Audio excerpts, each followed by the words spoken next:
In Oda's Jump Festa interview at the end of 2024, he revealed that in 2025 in One Piece, we would be cutting away to major events taking place all across the ocean. This means that Elbaf's storytelling style will be very similar to Egghead, where a large section of the Egghead arc cut away to major conflicts happening in the outside world, such as the Blackbeard pirates versus the Heart pirates, the Red-Haired pirates versus the Kid pirates, the Revolutionaries raid on Marijoa, and most notably the extended raid on Hachinosu. This was the first time in One Piece that we had significant cutaways to the outside world during an arc, as these cutaways are normally reserved for in-between arcs. However, with the final saga kicking off, it seems that this is going to be the new norm, and Oda has just confirmed that this will be the case in 2025 as well. Most importantly, before the Elbaf arc began, Oda clearly set up the pieces for the three major worldwide conflicts that will be ongoing during this arc. Looking at the climax of Egghead, every major faction in the One Piece world was clearly established: the Four Yonko, the Revolutionaries, the Marines, and the Celestial Dragons. And heading into Egghead, Oda set up all 7 groups to be matched up in 3 upcoming conflicts that will take place on 3 separate battlefronts to kick off the final war. The 3 battlefronts that we will see are the Blackbeard pirates versus the Revolutionaries, Crossfield versus the Marines, and finally the primary battlefront is what is brewing on Elbaf itself, between the Straw Hat pirates, the Gods Knights, and the Red-Haired pirates.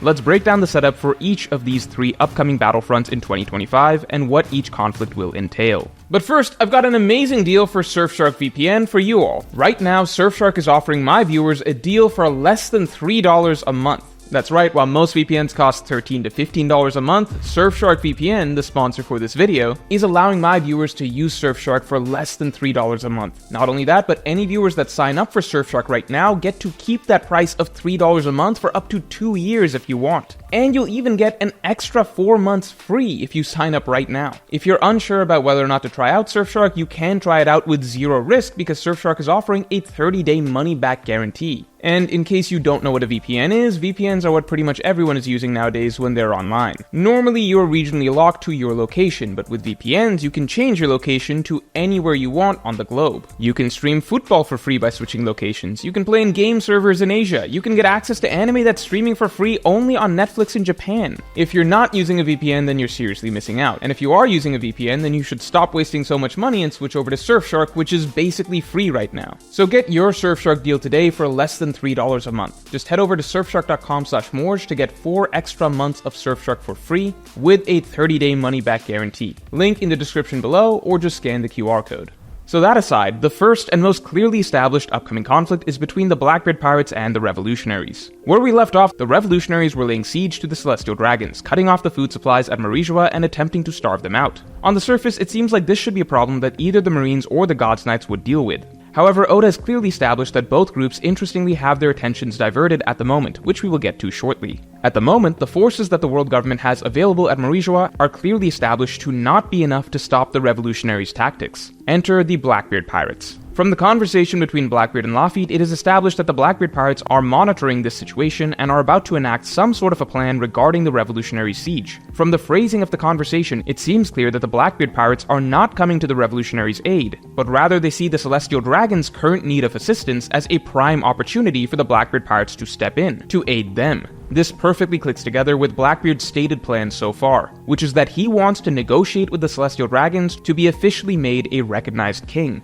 That's the same reason that Blackbeard acquired the bargaining chip of first Kobe and then Garp the hero. The opportunity that Blackbeard sees now, of the Celestial Dragons desperately requiring aid, gives Blackbeard the perfect leverage for making a deal with them, providing the Celestial Dragons desperately needed protection so that they don't starve, and then returning Garp the legendary hero seems to bring together Blackbeard's plan to become named king. And so what initially seemed like an impossible objective now seems like an offer that the Celestial Dragons won't be able to refuse. The Revolutionary siege being interrupted by the Blackbeard pirates would also interestingly be a continuation of the ongoing skirmishes between the two groups, going all the way back to Dressrosa, where Burgess and Sabo first went head-to-head, and then continuing on to Baltigo, where the Blackbeard pirates raided the Revolutionaries' base and actually drove them out of their headquarters. This ongoing antagonistic dynamic seems like it's set to naturally continue with the interference with the Revolutionary siege. Most interestingly, Oda also stated in the Jump Festa that in this year, 2025, that man would finally begin to stir up the world. And Dragon is literally the man that we have been told over and over again is supposed to stir up the world, who has also been frustratingly sedentary for literally 1,000 chapters. Dragon is literally the only major player on the Blue Seas who still has yet to take any action this deep in the story. And so the Revolutionaries coming into direct conflict with a Yonko Empire may finally be the thing that makes Dragon move. Now, this whole conflict between the Blackbeard pirates and the Revolutionaries may seem a little counterintuitive to some, despite the fact that it's been ongoing in the story so far, and that's because there are also two completely different matchups that have been built up even more for both groups. We all know that the Blackbeard pirates and the Red-haired pirates are the most heavily developed antagonistic dynamic in the entire story, with Blackbeard clearly gunning for Shanks, and Shanks clearly prioritizing the threat of Blackbeard over all others. At the same time, Dragon clearly told us that the Gods Knights are likely the ones that the Revolutionaries will have to deal with soon. So why am I here saying that the dance partners will actually be swapped, and the Blackbeard pirates will be squaring off against the Revolutionaries, while the Red-haired pirates will be involved in the Gods Knights conflict at Elbaf? Well, simply because we are not yet at the endgame of the story. While the Red-haired pirates versus the Blackbeard pirates seems guaranteed, it's still too early in the story for this long-awaited matchup to take place, as the final war is only just beginning. As this climactic matchup between the two groups would very likely be the end of the Red-haired pirates in the story once it happens, and we still have a lot more story to be told with Shanks from what we can tell, it's still likely some time before we get the Red-haired pirates versus the Blackbeard pirates. As such, both factions need different dance partners for the moment. That's why it must be understood in general that the matchups that Oda has set up for the immediate future during Elbaf in 2025 are not necessarily the endgame matchups for any of these groups. These are simply the initial battles to kick off the final war. As such, the Revolutionaries versus the Blackbeard pirates is an old, reliable, recurring conflict in One Piece that it seems Oda is using once again as one of the starting battles of the final war, likely to showcase Dragon in action finally, as well as to progress Blackbeard's plot towards King, thereby checking off necessary needs for both factions' storylines. Next up, we have Crossguild versus the Marines. This is a matchup that's been brewing for some time. Crossguild has become the #1 enemy of the Marines extremely quickly, as they are the first pirate crew ever to actually put bounties on the Marines and turn the hunters into the hunted. This has completely thrown the Marines organization into disarray and absolutely shut down their ability to effectively carry out the law, as the citizens that the Marines are supposed to be protecting now view them as targets. This simple tactic by Crossguild has the Marines all over the world dropping like flies, as even notable names are being backstabbed by citizens to collect the bounties. Above all other groups, Crossguild has declared the most clear, open conflict with the Marines, absolutely demanding their attention, and it's been made clear that if Crossguild goes unchecked, the Marines will spiral further and further. On top of this, out of all the rebel factions, the Yonko and the Revolutionaries, it's been made clear that Crossguild in particular has the most personal animosity towards the Marines. The Blackbeard pirates are simply aiming for the Celestial Dragons, the Red-haired pirates are relatively pacifistic, the Straw Hats only beat up on the Marines when they need to, and even the Revolutionaries have made it clear that they have no beef with the Marines, it's the Celestial Dragons that they are really after. But Crossguild? Well, Crossguild is led by two certified Marine haters. Mihawk, the original Marine hunter who forever holds a vendetta against the Marines for betraying him in the past, and Crocodile, who made it clear at Marineford that he hates the Marines above all else, even above any of his sworn enemy pirates who crushed his dreams, such as Whitebeard and Luffy. That's why Crossguild became the first Yonko crew ever to actively declare war on the Marines, as they are spearheaded by two characters whose storylines revolve around the Marines being their primary enemies. So considering it already seems like the Elbaf situation is going to be primarily centered around the Gods Knights, and it's unlikely that we get two arcs in a row where the Marines attempt to Buster Call the Straw Hats, that would suggest that we are not getting the Marines in Elbaf. And considering it's been established that the Marines are not allocating the majority of their resources to the Marijois siege at the moment, and considering it's been established that the Marines clearly consider Crossguild to be the biggest thorn in their side right now, it altogether seems like Oda is shaping the plot for the Marines' primary conflict in the Elbaf arc to be with Crossguild.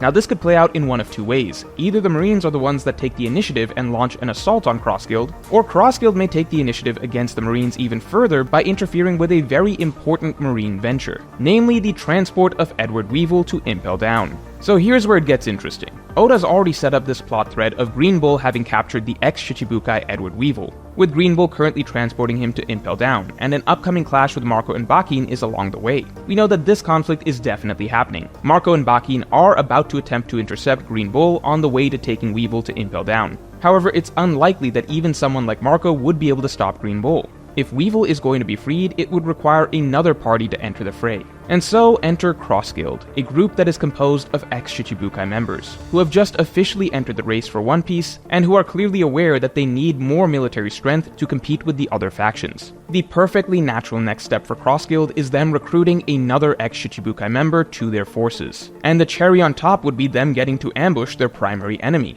the Marines, in order to rescue him.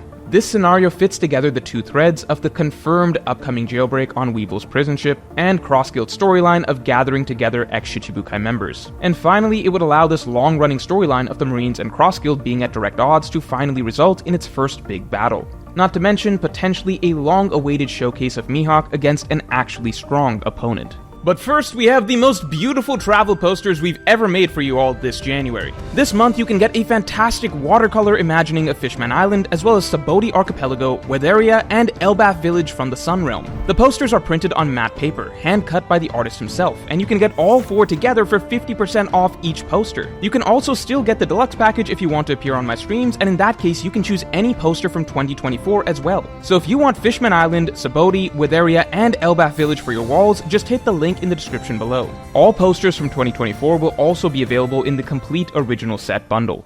And finally, we have the most important battlefront, the Straw Hats versus the Red-Haired Pirates versus the God's Knights. Naturally, this is where the Straw Hat Pirates are, where the God's Knights seem set up to be the primary antagonists, and where we are set to get more story for Shanks. We don't yet know the full details of what every party's motivations will be in this conflict, but we do know that all three will be involved. The Straw Hat Pirates are here to stay at Elbaf, the God's Knights' current goals have been established as being tied to Loki, who is also clearly going to be staying here at Elbaf, meaning the space for conflict breaking out here is a given. Remember, whatever reason the God's Knights are here in Elbaf for has to be extremely important, as it seems that they are prioritizing that even over dealing with the Revolutionaries, which is what Dragon had assumed that they would do next. The God's Knights are also the only confirmed players from the Celestial Dragon side who will be active in the Elbaf arc, as we already just had a full storyline with the Gorsei as the primary antagonists, and it's unlikely that Oda would repeat that in the Elbaf arc, especially considering that the Gorsei almost never come down to the surface. So now it is the God's Knights' turn to play the role of the villains representing the Celestial Dragon side. At the same time, Shanks is practically guaranteed to be in the storyline. Elbaf is an arc that I've been saying is going to be Shanks-centric for literally the last 7 years, because there's simply too much narrative buildup and thematic significance for it to not be his storyline. Elbaf literally kicks off with a direct parallel to the Shanks and Luffy storyline from Chapter 1, and the primary antagonist of the arc appears to be Shanks' evil brother. This is very, very clearly going to be an arc heavily featuring Shanks, even if he is temporarily away from the island. And most importantly, the Red-Haired Pirates have just declared war on the Straw Hat Pirates by wiping out one of the Straw Hat's subordinates, an absolutely unforgivable act for anyone to do to a Yonko. It's hard to say exactly how the dynamics of Elbaf will play out, but not only do we have the potential conflict between the Straw Hats and the God's Knights, but there should also be some degree of conflict between the Straw Hats and the Red-Haired Pirates as well, as that is the only purpose for writing this storyline of the Red-Haired Pirates crushing Bartolomeo. And finally, a conflict between Shanks and his evil brother seems to naturally follow as well. As such, Elbaf will of course be the most dense and heavily focused on conflict of the upcoming worldwide battles, as this is ultimately the main character storyline that we will be following. So in general, it seems like to truly kick off the final war in a way that makes it feel like an all-out war, Oda has set things up such that just as the Straw Hat Pirates, the God's Knights, and the Red-Haired Pirates are going at it in Elbaf, the Blackbeard Pirates are set to crash the Revolutionary Army's siege at Marijoa, thereby setting off another major world conflict there. And Cross Guild versus the Marines tension is all but guaranteed to bubble over into direct conflict soon, with a very likely scenario of Cross Guild interfering with the prison transport of a potential new recruit, Edward Weevil. Just as Oda promised at the end of 2024, we will be seeing a world at war over the course of 2025, with battlefronts breaking out all throughout the New World between every single major faction, topping even the initial skirmishes that had begun to break out during Egghead Island. This will be the year that it truly feels like the final war, the greatest war in manga history, has begun. So let me know how you believe each battle will play out in the comments below, and if you enjoyed this video then definitely like and subscribe. And if you want to hear the specific matchups between characters that I believe we will see in each battlefront, then you can get my extended thoughts on my weekly podcast by supporting me on Patreon, link in the description below. And make sure to get your Surfshark deal for $3 a month. Just go to surfshark.com/Mord for 4 extra months of Surfshark free with a 30-day money-back guarantee. Link in the description below, or just scan the QR code.